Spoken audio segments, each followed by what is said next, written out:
ये देखिए,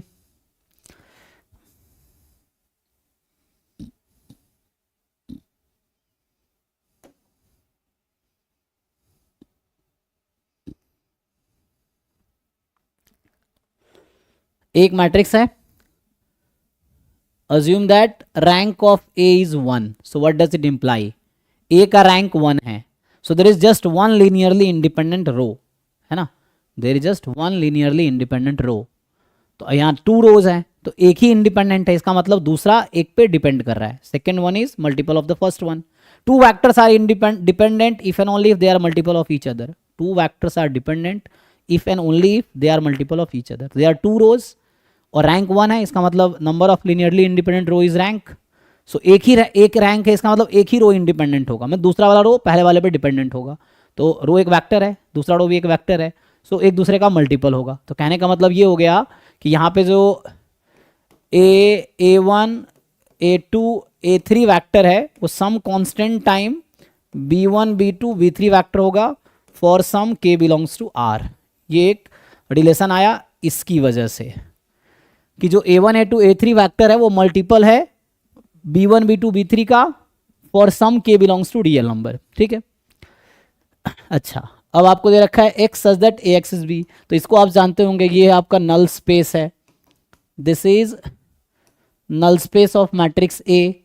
तो इसका डायमेंशन कितना होगा, जरूरत है डायमेंशन की, जरूरत तो नहीं, ऐसे देख लीजिए डायमेंशन क्या होगा W का,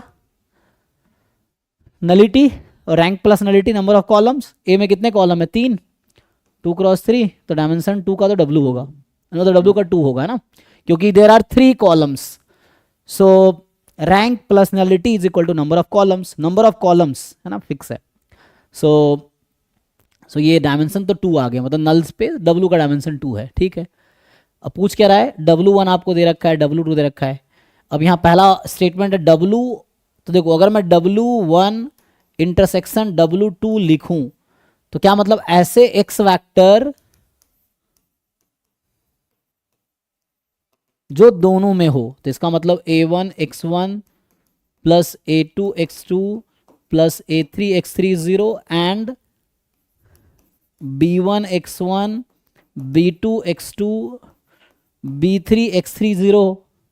और इसको आप ध्यान से देखेंगे तो x जो कि है x1 x2 x3 such that ये वही है ax is equal to 0।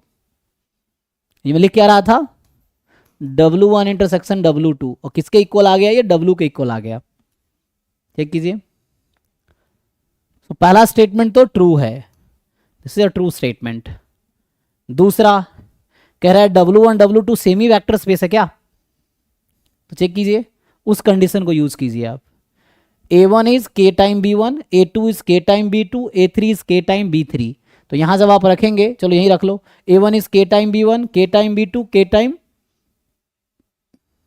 B3, k common लेके भेजो राइट में, अगर नॉन जीरो है तो, और जीरो है तो फिर तो जीरो ही हो गया, दोनों जीरो हो जाएगा, कोई दिक्कत नहीं है ना। बताओ भाई, अच्छा नॉन जीरो, एक सॉरी सॉरी, यहाँ पे जीरो नहीं हो सकता ना, के जीरो नहीं हो सकता, क्योंकि इसने कहा है दोनों नॉन जीरो वेक्टर है, तो इसका मतलब ये रेस्ट्रिक्ट कर दिया कि के जीरो नहीं हो सकता, क्योंकि के जीरो होगा तो कोई एक वेक्टर जीरो हो जाएगा, तो ये फिक्स कर दिया कि के तो जीरो नहीं हो सकता, ठीक है, क्योंकि दोनों नॉन जीरो है, तो के जीरो नहीं ले सकते आप। तो अब तो ऑप्शन है कि नॉन जीरो ही के को लेना पड़ेगा, तो यहाँ के A1 के B1 के B2 के B3 के कॉमन लो, जीरो अपॉन के कर दो, दोनों सेम ही बन जाएगी। तो yes, W1 and sir W, आपने इक्वल हाँ, W equals to W1 intersection W2 कैसे हम्म, दिखाया, डायमेंशन की हेल्प से कि ऐसे ही बोल नहीं दिया? नहीं डायरेक्टली देखिए ना, इसको मैट्रिक्स में कन्वर्ट कीजिए, आप 2 इक्वेशन 2 वेरिएबल को कैसे लिखते हैं, अच्छा ठीक है, यस सर, हाँ सेम आ जा रहा है, ठीक ठीक। है ना, ए सर दोनों इक्वेशन तो सेम ही है। जी जी एग्जैक्टली, या आप यहीं पे काम कीजिए, ए रख दीजिए यहाँ पे, तो इससे भी आपको दिख जाएगा, आप ए मैट्रिक्स यहाँ रख दो, और जब मल्टीप्लाई करोगे तो आपका ये मिल जाएगा, यही मिलेगा, ये चीज़ है ना। Yes sir. 2 इक्वेशन 2 वेरिएबल है, तो आपको पता है कि how to write equation as a matrix, matrix equation, तो उससे आ जाएगा।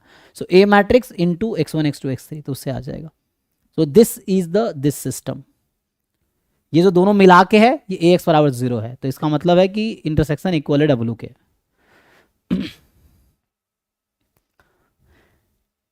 ठीक है, दोनों ट्रू स्टेटमेंट है, बोथ आर ट्रू स्टेटमेंट।